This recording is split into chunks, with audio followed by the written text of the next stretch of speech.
Welcome to A Meaningful Marketplace. I'm Sarah Masoni from Oregon State University's Food Innovation Center, where I've helped countless dreamers launch their new food products. It's the science of taking a food delight from the kitchen to mass manufacturing and still keeping its great taste. That's what I do. I've been called the woman with the $1 million palate, although I haven't tried to cash that check yet. Listen in weekly for real-life stories. I'm Sarah Marshall, owner of Marshall's Hot Sauce and author of Preservation Pantry, modern canning from root to top and stem to core. I love inspiring business owners to get started on their journeys, encouraging folks to be part of their local community, and I'm excited to help business owners tell their stories. Join us as we explore the journeys of women entrepreneurs in the food and beverage industry. The Northwest and Rocky Mountain Regional Food Business Center is the proud sponsor of the Meaningful Marketplace podcast, giving a voice to food from across the 6-state region of Colorado, Idaho, Montana, Oregon, Washington, and Wyoming. The Food Business Center supports Northwest and Rocky Mountain food industry makers as part of the USDA's national network of food business centers, supporting a more resilient, diverse, and competitive food system as a go-to source for small and mid-tier food and farm businesses with a focus on underserved communities, providing education in the form of technical knowledge, business programs, and industry news. We sponsor trade shows, meetups, and conferences to connect growers, producers, retailers, distributors, and processors, all to stimulate business and raise the standards of our storied food industry. Join us as we travel through the 6-state region, learning more about food makers, food hubs, and food systems. Visit the website at Northwest Rocky Mountain Regional Food Businesses.com to get connected. Hello and welcome to Masoni and Marshall, the Meaningful Marketplace. We are here weekly to discuss the journeys of food entrepreneurs. We're glad you joined us today as we bring you stories of hope and inspiration. This is Sarah Marshall, owner of Marshall's Hot Sauce. And Sarah Masoni of Oregon State University's Food Innovation Center. Hi, Sarah Marshall. Hi, Sarah Masoni. I am so excited today because we're doing something new. It's so fun. It's so fun. Yep. So over the past 4 years that we've had the podcast, we mostly are talking to people that we already know and people that are part of our city and our food scene.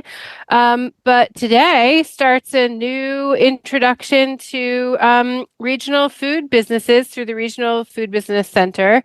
And we're going to be joined by a expert co-host from each region to talk about what's going on in their area. Yes. So today we have Melissa Hemken from Central Wyoming College. Welcome. Thank you, Sarah Masoni and Sarah Marshall. It's nice to have you here, Melissa. Thanks for joining the fun here on the podcast. And Melissa, since this is your first time co-hosting with us, you're going to be with us for the next few weeks as our expert guide as we explore Wyoming. Can you tell us a little bit about what you do and who you are and what you're into? Certainly. So I work for Central Wyoming College as the community food systems specialist. And as you all know, food touches everything. Everyone eats. A lot of folks have lots of thoughts and opinions about food and their favorite foods. But I primarily work in market infrastructure and sales channels and assisting food businesses, whether they are selling at the farmers markets or going wholesale with their food goals and what they may need to reach the next level. Cool. And you also have something else you're going to tell us about, a new kitchen. Oh, yes. So one of the things I work with in developing sales channels is here in Wyoming, we have a unique piece of legislation called the Wyoming Food Freedom Act that really helps local food makers get started. It's like a cottage food law. They can start in their own home kitchen and they can sell direct to consumer without inspection or licensure. And that's one of the ways that a lot of folks get started because they get grandma's recipe and they start doing some little stuff. But a unique piece that's provided for that by that legislation is to have local food consignment stores. So retail storefront can sell food products made in a home kitchen on consignment because it's still considered direct to consumer. Like raw milk can be sold that way as well. Wow. And raw milk products like kefir and yogurt similarly, because it's tracked by where the money goes, right? It always comes down to the money. And so money from a customer buying a food product on consignment at a store has money going directly to that producer and maker. And so with that model, there's now quite a few local food consignment stores in Wyoming, and one just soft launched here in Lander, Wyoming, which is a town I live outside of. It's called Meadowlark Market and Kitchen. And it's in an old restaurant space on Main Street. So they also are opening a shared use kitchen in the back end of it to be for rent by private chefs as well as food businesses as both an incubator kitchen and a culinary food business education space. So last Friday was their first day open with regular hours, and they had some great response from the community, and they're excited to move forward. In Lander is a town of about 7,000 people. Previously, they've just had a summer farmers market on Saturday morning. So having this storefront available as a place to sell your food products really expands a business's sales channels, as well as provides space for the community members to purchase from these producers. That's so cool. And you hosted a food corridor kitchen training in January, right? How many people came to that training and learned about starting shared use kitchens? We had 23 people That's attend, amazing. which is pretty cool. Yeah, and they were from across the state. We had the food corridor workshop alongside the Wyoming Food Coalition Summit. So there was quite a few folks that gathered in Riverton, Wyoming for that 3-day conference. And so what is the actual conference? Is it an annual conference that you have there in Wyoming? It is, yes. There's a few other food and agriculture conferences that take place, but this was the Wyoming Food Coalition's annual summit.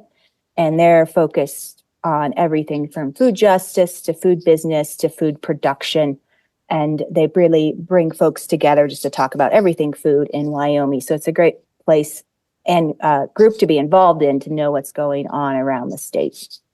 That's cool. And so you probably had school food service people, restaurateurs, food cart, food entrepreneurs, everyone Food Wyoming was at that meeting.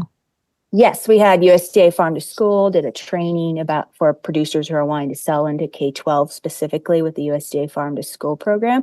And we also had a buyer growing networking event and had a panel of producers and buyers on that, and just an opportunity for folks to connect and network. That's wonderful. The work you're doing is so important for Wyoming. Yeah, we're so excited to learn more about Wyoming and meet all the great people that you have brought along with you on this journey. So we do have a special guest here today. We're joined with Daniel Stewart, owner of High Country Mushrooms, crafting functional mushroom products for everyday lifestyles. Welcome, Daniel. Hi, thank you for having me, Sarah. Hello, Sarah. Hi. We're so glad you're here today, and we really like to connect our listeners to you and your business. So can you tell us where we can find you on Instagram and online? Certainly. Your followers can find my website, highcountryfungus.com. And that's a link to our online store. We'll be developing some more information about our products and some blog stuff too. And then Instagram is at High Country Fungus. Same with Facebook at High Country Fungus. And both are a little bit different from each other, but certainly mushroom-centric social media pages. Perfect. That's cool. so fun. I realized I introduced you by the wrong business. So I said High Country Mushrooms. Mushrooms are fungus. Fungus. So let me just correct that right now so people can find you a little easier. Thank you. Yeah. Happens all the time. Okay. And yeah, it's literally one word for another. Perfect. Well, what do they say? There's fungus among us? Yes.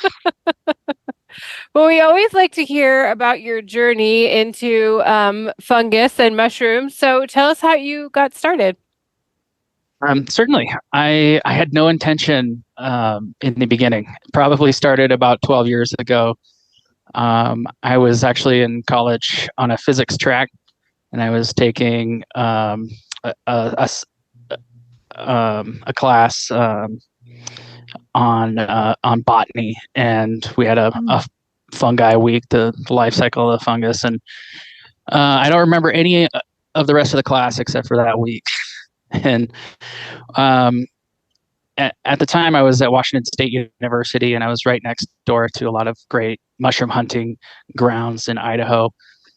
I was working at a restaurant, and so I just sort of started on the foraging route. I joined a mycological association, got some books, and started to learn different wild mushrooms.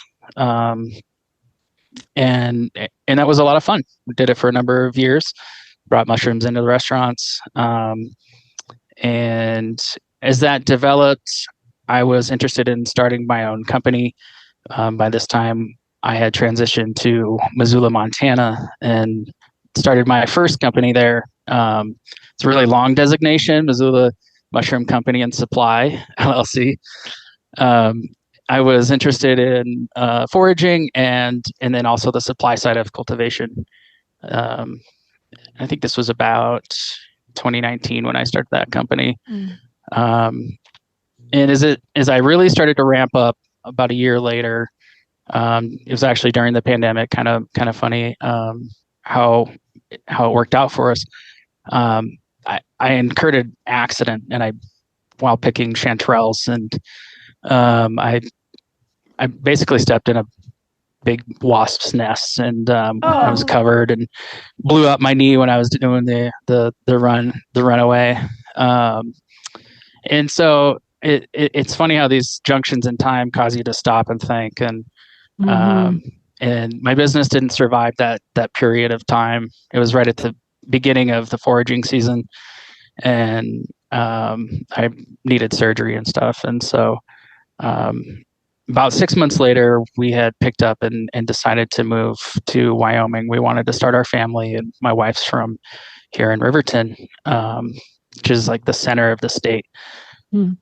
And we're kind of high mountain desert. And so I traded my rainforest for a totally different environment. And I was forced to switch from foraging to cultivation, which was very exciting for me. And that's where I founded High Country Fungus, LLC. That was April of 21. And I set out right away growing lion's mane and oyster mushrooms for the community. Okay, so do you have like a barn or something that you grow in, or where are you doing this? Using the garage as a facility, and then grow tents. So I ended up being kind of a seasonal operation. Okay. And that was the first thing I was wondering, because, here in the Pacific Northwest, we, have mushroom foragers and mushrooms grow really well here. But as soon as I was thinking about Wyoming, I didn't know if you could forage for mushrooms there. Do they grow around? What's the mushroom growing season like there? Do they need to be cultivated? They definitely grow around. I was pleasantly surprised when I moved here. I didn't expect, and that's the story of mushrooms for me in the last decade. Is I am always constantly surprised by something that happens with them next.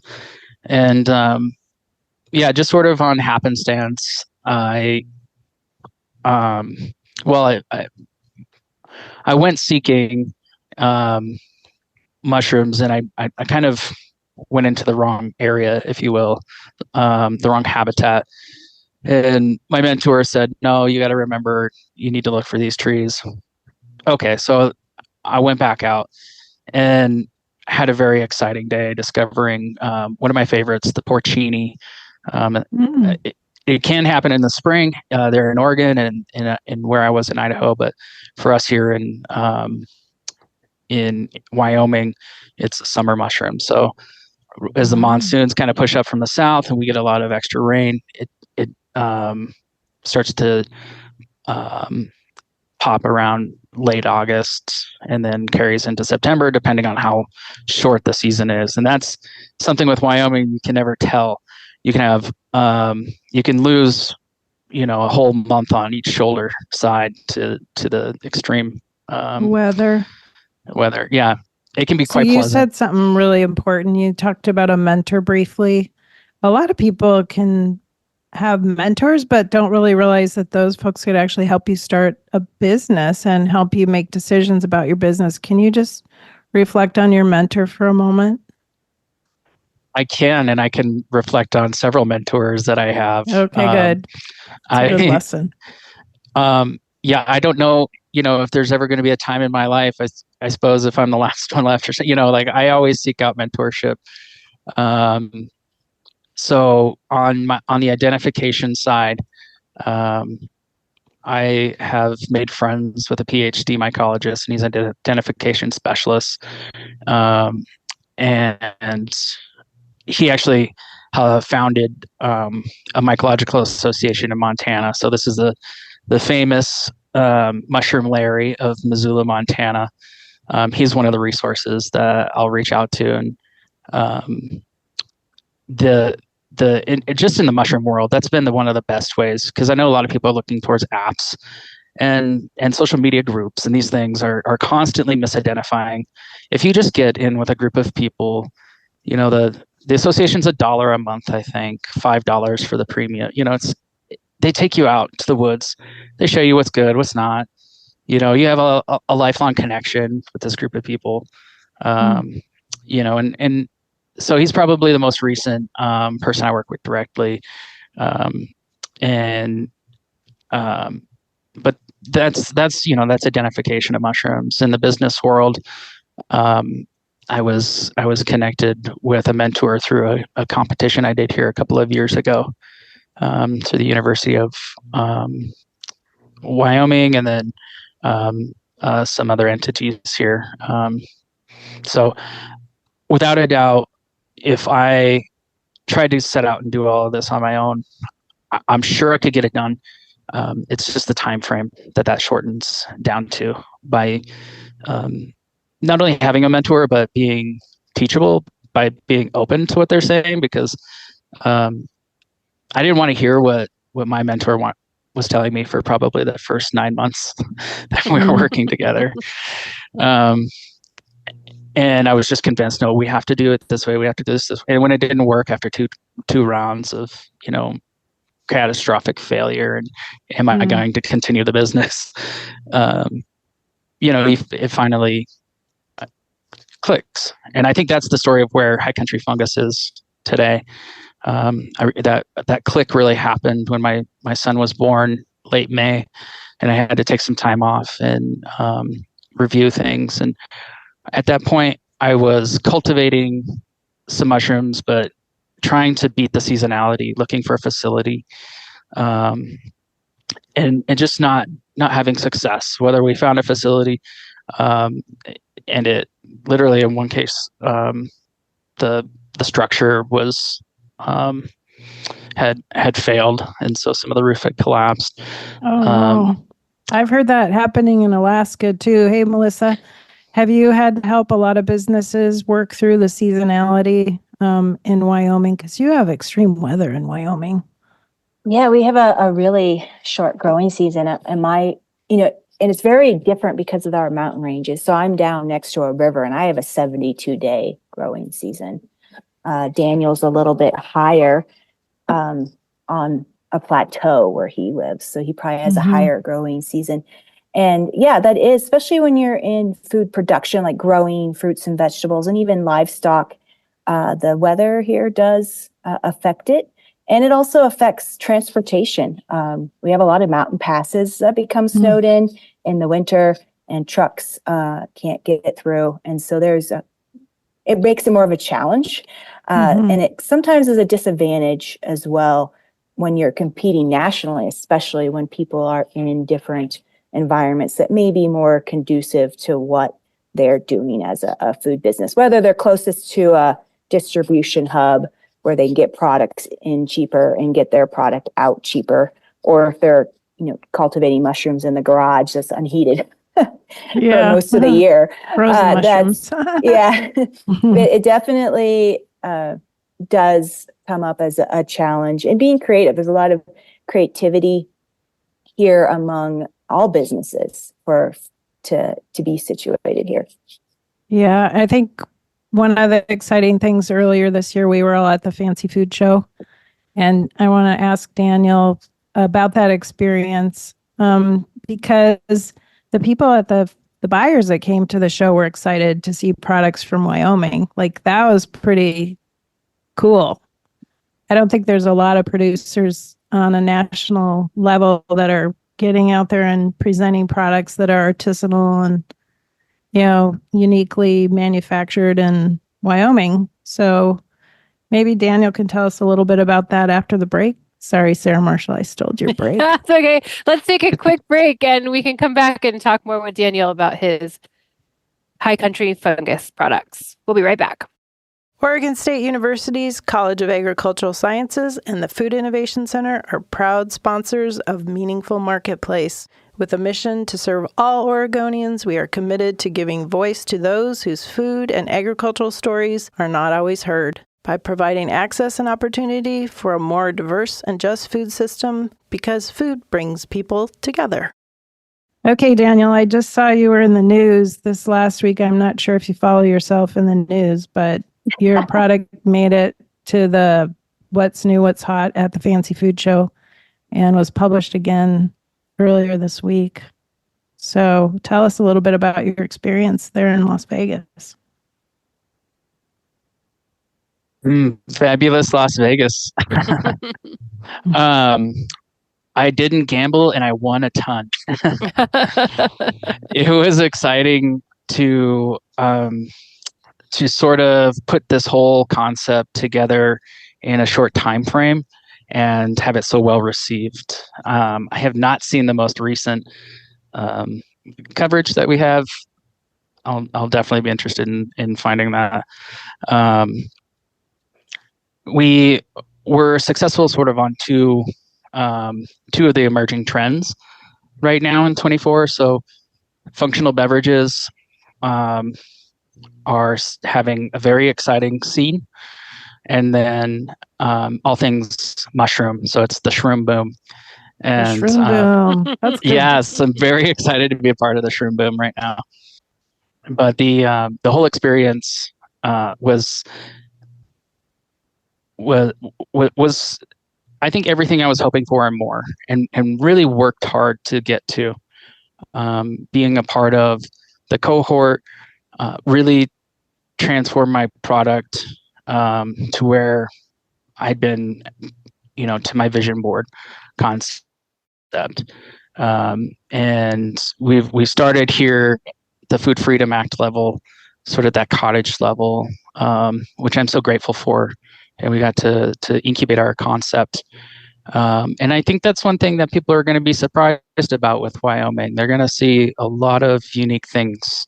There's a lot here, and there's a lot of folks that are working with the resources that are here to develop new concepts and things that are emerging in I think the market trends. Daniel, you referred. Oh, did you? Go ahead. You referred briefly to the competition that you won. By the way, it was the Fremont County Startup Challenge.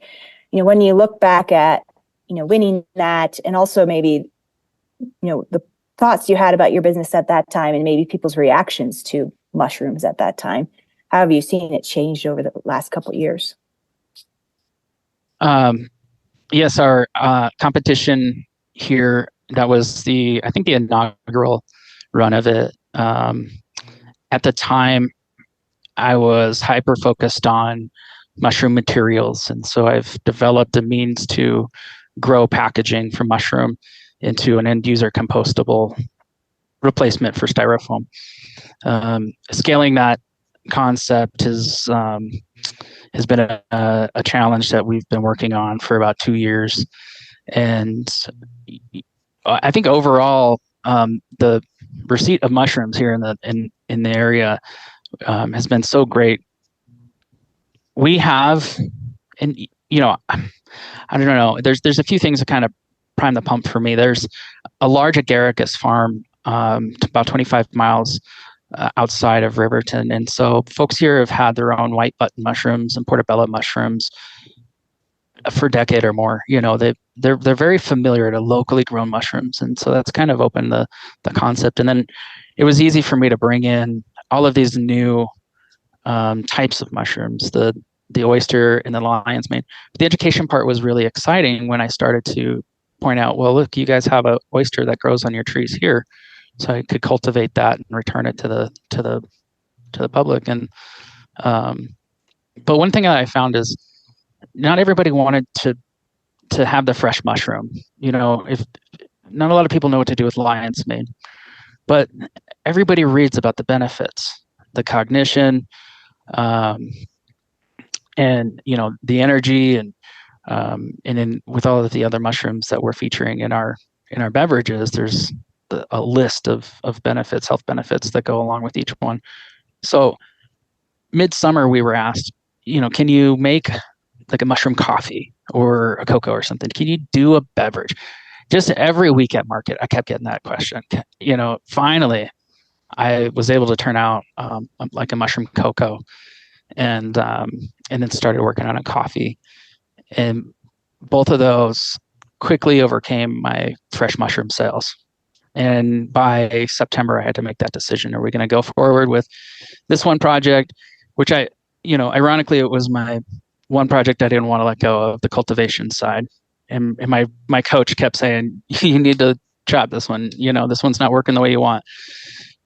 So when we made that pivot full time, and then we had the targets set up from the Food Business Innovation Center project, from the cohort, getting to Las Vegas, what it would take to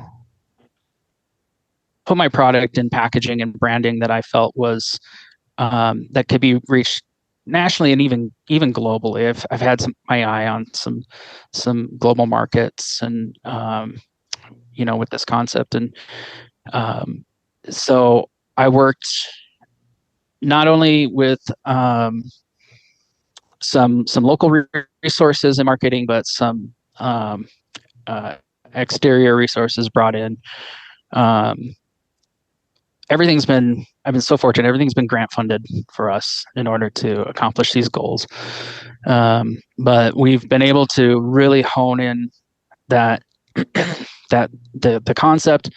I developed a basic lineup. So I brought 3 items to Las Vegas. I do several other product things, but I chose kind of based off of what I thought was going to be easiest to sample with such a small area. And so everything was instant. So all I had to do was add hot water. And then I could spend the time talking and networking, and that worked out really well. It was a really good game plan. And so now we're sort of steamrolled with the post-show activities and how to catch up. Daniel, you mentioned briefly the market. I'm assuming you talk about the farmers market, because I know you attended those for a couple of years. How did the customers that you met at the farmers markets, in Riverton, it's also a small town, 10,000 people, influence the value-added mushroom products that you developed? The clientele that we developed at our markets here in town, 100% influenced this product. I think some of it comes from just us, in my home. I've been putting mushrooms in chocolate for a long time. So that was an easy one to start with for me. And then it just was like, okay, well, let's find the best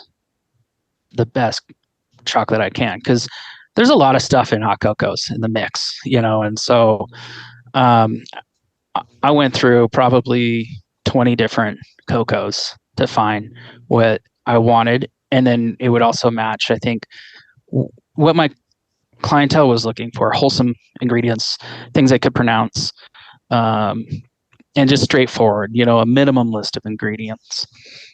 And without that demographic, because what I love about market is your clients or your regulars are going to be real honest with you about stuff, but they're going to show up. They're going to keep coming back, and so they really helped me to be that test market as we were working through our recipes. I think we're at like a perfect place to just describe, since our listeners can't see or taste your product. So let's describe how it would arrive to them if they were to order some of your products. Yep. So it's my philosophy that every mushroom is magical. So I've named our products the Magic line. So we have Magic Cocoa, we have Magic Chai, we have Magic Coffee, and I do a Magic Mocha. This is a no sugar added, non-dairy mix. It's a 30-day supply. And right now we have stand-up pouch packaging for these products, and then your sort of traditional side gusseted flat bottom coffee bag. We will be experiencing some brand transition in the packaging as we grow to meet the demand of some of the buyers that we met.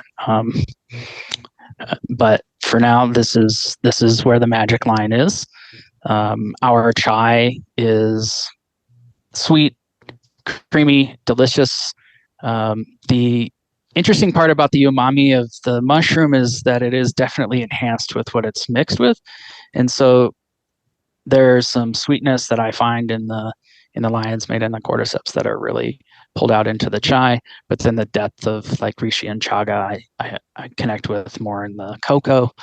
The coffee, what I love most about it is it really balances the acidity of coffee, and so it's a very smooth, coffee forward drink with our mushroom extract. And do you grow the mushrooms that you're using in your product, or is that where you had to move from being a cultivator into using a different product? I definitely had to transition that. Yeah. We also use the mushroom extract so that it's more bioavailable. We want our customers to have as much of the beta glucans that are available in mushrooms in our product. And so I definitely had to do quite a bit of research to find my supplier. And the thing is too, with like chaga, it only grows in a birch forest, and it can grow on a couple other things, but it mostly only grows in a birch forest. And so some of these are difficult to get to, right? Northeast United States is primarily where that is, and then up into Canada, Minnesota. Russia, China. Yeah, some of the border states of Canada, you can find chaga growing in the U.S. And there are a couple of people trying to inoculate their own birch forests for that, but you can't grow it in a farm. I grew up in Minnesota, and those mushrooms were on all the birch trees, and we used to pick them and draw pictures on them, not eat them. So, I think I have an old one from my childhood. Maybe I'll dig it out and grind it up and see how it tastes. But you would ruin your artwork, though. Yeah, that part. Yeah. Funny. Well, I know that you set out to do one thing and your journey has led you to something else. But Melissa, I'm sure you see this a lot too with makers, in that when you first start out, especially in your home kitchen, it's pretty easy to grow your own stuff and make a few things that you sell at market. But as you start to grow, and especially if you're looking into doing wholesale, it almost, unless you have a huge farm and you're a farmer already, it's almost impossible to do that. So I think people probably need help with sourcing and connecting to natural ingredients. And I know sometimes people come through the food shows that can offer that kind of service, but do you have a way to connect people to ingredient suppliers in the area, Melissa? We work quite a bit with the statewide Eat Wyoming Local Food Hub to assist with that. So there are bread baskets of Wyoming that have more favorable climate for growing crops. And there are some larger producers that are providing some of that ingredient sourcing. But beyond that, that is one of the main challenge when you get to recipes and you're looking for ingredients for it, because we also don't have a lot of chain like grocery stores here. We're very rural. Wyoming has 500,000 people in the entire state. So Wyoming is the least populated and most sparsely populated, I think, is how it gets classed. Like we have the fewest people and we're spread out the most, is basically what it means. And so Salt Lake, Billings, Denver are the urban areas that things have to be sourced from. So shipping definitely can be higher. And that's one of the challenges of being based in Wyoming that companies have to take into consideration and perhaps be creative in collaborating and bringing in ingredients or having someone grow it here if it is possible to be grown here. Hey, Daniel, I wanted to ask, do you have any food science questions for me that I can help answer here today? Yeah, I've definitely been exposed to the food science world now in a whole new light. I guess I'd just say for a dried product, we'd be looking at water activity. So we just want to make sure that we didn't have more than probably 8 to 9% available moisture in your product. That would be one tip for a dry drink. And the water activity, I'm imagining, is like below 0.5. So it's very low risk food product. Probably would be considered non-ready to eat because you have to add it to maybe a hot liquid to hydrate everything. Yeah, that's how I would think about it.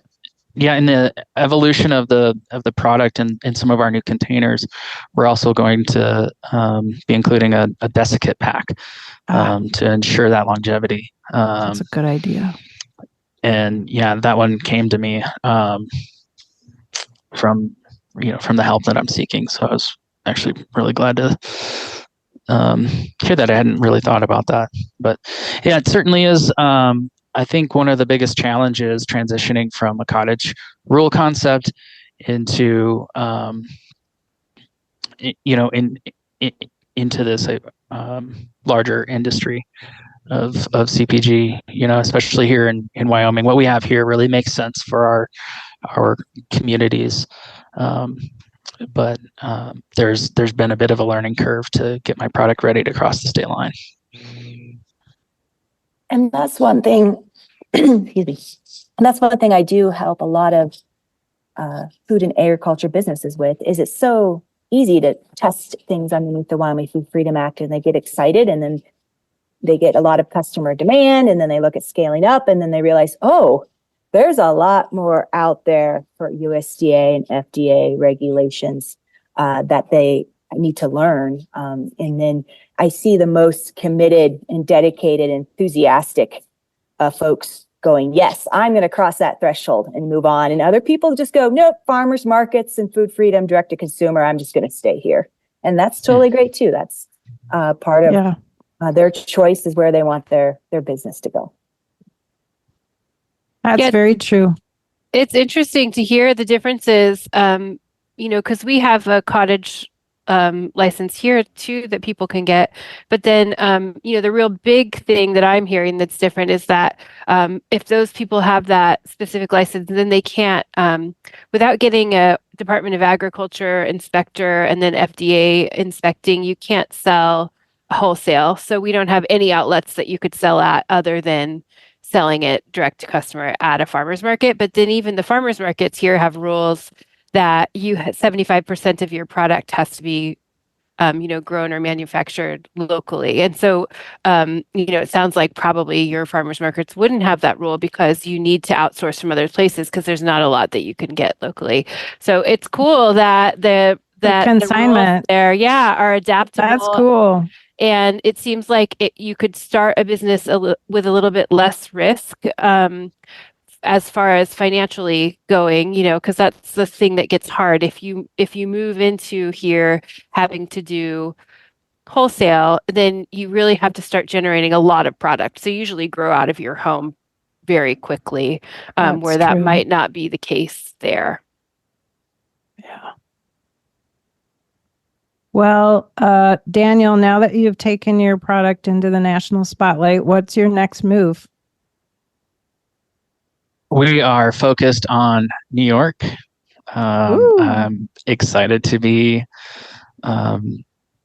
joining you all along the journey and getting the little tweaks that came to us at the Las Vegas show dialed in. Mm-hmm. That was so huge. There were some honest marketing people and I had a lot of great conversations. Again, being open to that change and stuff has really helped. So we'll have our products ready to stand out a little bit more, and then hopefully we'll be able to capture some more contracts, some more buyers a little bit quicker.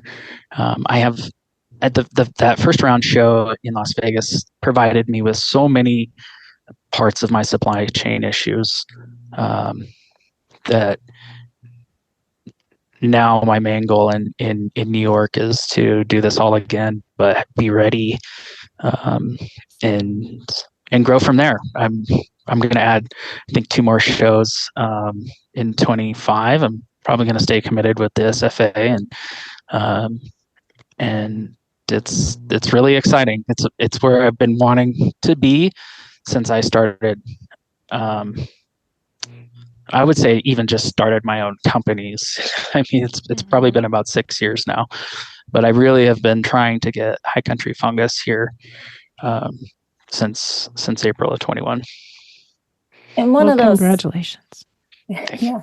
One of those supply chain challenges that Daniel mentioned is here in Wyoming, we don't have any co-packing facility for any type of food product. And so I had some conversation with Daniel before the Fancy Food Show going, oh, how can we build one in Wyoming? And Daniel builds one. Who else can use the equipment? Because that's a lot of investment. And thankfully, through going to the Las Vegas show, Daniel was able to connect with someone who's outside of state that could be his co-packer. I still think Wyoming needs a co-packer. That's probably going to land on my to-do list as a food system person, and get some more grant funding in and hopefully help food businesses have one that's a little more local. We've definitely been talking. This has come up in a couple of different circles.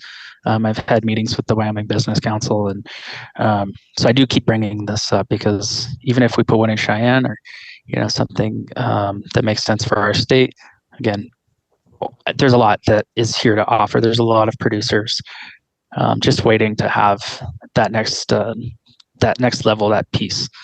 And so it's exciting. You know who has kind of figured out is Mission Mountain in Montana. In Ronan, they bought a huge building and repurposed it to being a shared use and manufacturing hub. They even have USDA manufacturing there. And so that's totally doable. I think just have to have people who are interested, who want to get it started, who have longevity of vision. So you have to have somebody who's really vested in the idea and stick with it for multiple years to get it going. Yeah. Yes.